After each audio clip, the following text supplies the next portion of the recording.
Right then and there, I realised what I actually do as a real estate agent doesn't matter. What actually mattered was the fact that the brilliance of the world and life and this gorgeous little creature, the innocence of my daughter, with little Lady Beetle, that was what it's all about. Because that's what life's actually really about. Hi everyone, it's Tom Panos here. I've got with me Gordon Springs, one of the icons for LJ Hooker. He's just given me his numbers for the financial year, did 1.2 or just over or thereabouts, and is on track for the calendar year, 1.5 mil. How are you? Fantastic. Nice to see you. Nice to see you, Tom. Gordon, for all our viewers out there, can I have the 60-second version of Gordon Spring? Which offices do you own? I own LJ Hooker Collaroy and LJ Hooker Newport on the northern beaches of Sydney.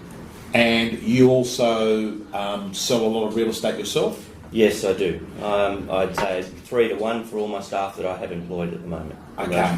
You got a PA? Yes, I do. I have an EA that runs me. She's been with me for 12 years. Okay. Average price? Average price would be 1.35, 1.4. Average marketing campaigns? Between 7 to 15,000. Okay. You got into real estate, how old are you now? I'm 45 as of July. Okay. You got into real estate at what age? 19. 19? Yep. Okay. If Gordon Spring was meeting Gordon Spring, day one, at age 19, with everything that's happened in your life, what's the best piece of advice you'd be giving Gordon Spring? Be Gordon Spring. Be true and actually don't focus on the money. We get into real estate where it's always, you've got this promise of the big commissions and the cars and the houses and all the ready to go. If you look after the person looks after you. And the byproduct is you earn a few dollars. Beautiful. So, Gordon, be Gordon Spring. Yeah. Okay. You've employed lots of people in your life in real estate. Yes, I have. The opportunity is amazing, Gordon. Why is it that most agents don't embrace that opportunity? Why is it that most agents struggle in real estate? Most agents don't write $1 million. Most agents, in fact, will spend a lot of their real estate lives struggling to even write 250 GCI in commission. What's the reasons? Most agents and most people in life get caught up in life. And what I mean by that is it's very simple. There's got to be a disconnect between being focused in what your outcomes and your deliverables that you want in life. Work has a massive part of it because you spend the majority of your life in a work zone, as well as you try and be in a family zone and a personal zone, and hopefully a lot of people get a spiritual inner belief sort of a zone. But because what happens is that our lives are all intertwined, a lot of people allow external forces when they're actually in work mode to corrupt what they're actually doing in work zone, if that makes sense. Yeah, well, it does make sense, because one of the things I'm thinking of is your current vendors don't care what happened at your house last night. Not at all. Not at all. What are some of the skills that you can actually help to be on track and on task for the right things and not have one area of your life complicate another? For me personally, I don't aspire to your 5 a.m. club. I get up around 5:30, so I'm a little bit behind the 8 ball. You get up early? Yeah, I get up early, and my morning ritual will be what I call my 5 breaths. And my 5 breaths are, if I use this morning as a typical example, yesterday we had 1,000 children on the beach at Newport Nippers. We had a 4-club international. I was on the beach at 6 a.m. It was a 2-hour setup. It was run all the events. It was a 2-hour pack-up. And then we caught up with some friends in the afternoon. We got home. I was fairly exhausted, but this morning I got up, and it's a start of a new work week after what happened from the week before. And every morning I get up and I have 5 breaths. And the 5 breaths is just purely meditation. It's just purely setting myself up for the day. We deal in this business where I believe you have to live in what I call a Teflon coated bubble, because if you are a problem solver and you are a listener and you are a person that can be empathetic to people's causes to help them achieve what they want to achieve in life, you have to cop, excuse what I'm about to say this, Tom, a lot of shit. And the more shit people throw at you, the more you can actually help. But the gig is being able to actually disconnect that you're there to help, but you're not there to take on their personal stuff, which innates your ability to actually help someone. So for me, it's the 5 breaths in the morning where I meditate, I push all the bad energy out and suck all the good energy in, because I'm barefoot, I'm grounded, and that sets me for the day. Then I go into my normal routine. And so in our household, I do the mornings, so I do the kids' lunches. How many kids you got? I've got 3 daughters. Married? Happily married. 3 daughters. Eldest India, 12. Zahara, 8, who turned it last week, and we had a Halloween birthday party on Friday. And my baby is Leilani. Yeah. Okay. So, one of the things, what's the secret of running a good family life and having a good business? So, I mean, you've sounded like Saturday's a big day. Today's a Monday, by the way, and we just had a training session here, and you're talking about Sunday that went by where you did nippers. Saturday you were auctioning or real estate? Yes, real estate. Real estate? Yeah. Okay. So, it doesn't stop, is No. it? Whether No, you're doing family stuff, you're doing real estate. What's the secret? I mean, people balance it. No, I don't know if there is a secret. I don't think I've mastered that yet. I think it's... Let me say it like this. It's being in the moment. And what I mean about being in the moment is like you and I right now, we're in the moment. And when you're in the moment, that's your focus. And that should be... Everything else externally should be blocked out. Because when you're front and centre with a client, with your wife, with your child, with a friend, they don't want you being here, present, but actually not there. Right. They want you to be available. They want you to actually be engaging. Yeah. They want you to listen, and hopefully sometimes give some comment or some expression that you actually get them or not get them. Yeah. But you have some comment that goes with it. Yeah, so I think you've summed it up very well there, Gordon, because I think a lot of people worry. Worrying does not get rid of shit stuff that's going to happen. No. All it does is it stops you enjoying the good stuff that is happening, you know? Yes. And I think that vendors, I think what it is, Gordon, is vendors, when you're at listing presentations, vendors, like, they call for a real estate agent, Yes. but they're looking for a good human being to show up. Correct. Not someone that says, okay, I've got to do 3 listing presentations, I've got a ratio of 1 to 3. They don't care what your quotas are, they don't care what your targets. What they care about is your intention and what you're bringing to the table. So to me, and I find it really refreshing, is that what you're saying is that success is an inside job, and start focusing on what are you thinking, you know, are you present with people? If someone's out there watching this video and they're saying, yeah, that's me, I'm the distracted type, I can't concentrate, or I'm always worrying about the future, or I'm thinking about the past, is there any strategies that you can... Yeah, look, good question, because what actually happens is I do this with my staff daily.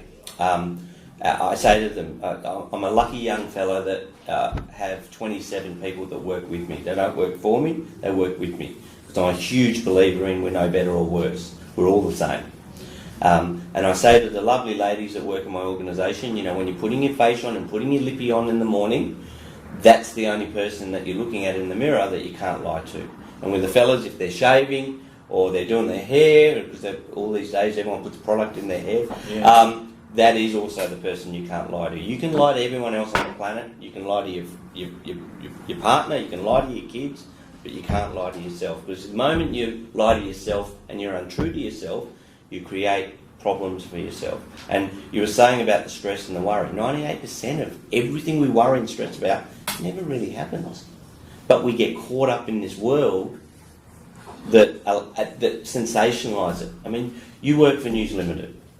It's a beautiful medium of, and we're talking about real estate today, but it's gathering information, putting it out there to a marketplace that allows them and empowers a market to look at that, read it, and we all benefit off that because we get a call in, we get an email in, they walk through and open for inspection, and hopefully want to buy something from us.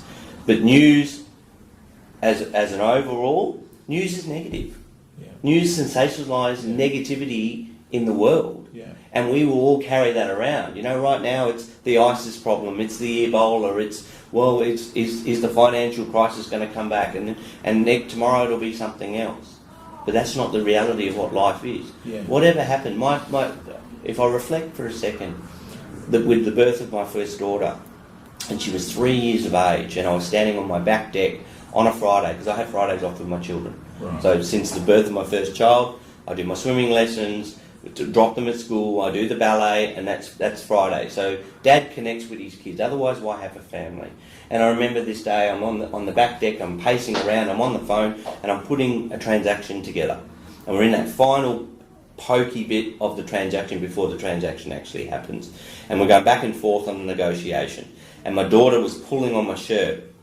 Dad, Dad, Dad. And I'm going, no, not now, I'm on the phone, I'm talking.